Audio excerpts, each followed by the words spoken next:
రాబోయే ఎన్నికల్లో హిందూపురం నియోజకవర్గం నుంచి నందమూరి బాలకృష్ణపై ఓ టీవీ యాంకర్ పోటీ చేయబోతోంది.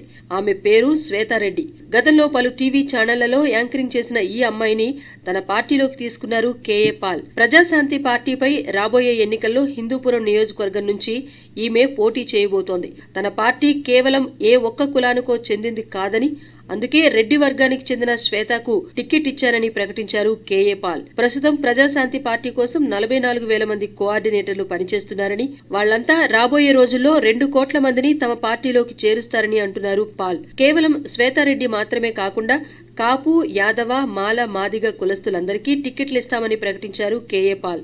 తాను తలుచుకుంటే విదేశాలకు వెళ్లి లక్షల కోట్లు తీసుకొస్తానని, ఒక్కో నియోజకవర్గం అభివృద్ధికి 100 కోట్లు తీసుకురాగలని అంటున్నారు పాల్.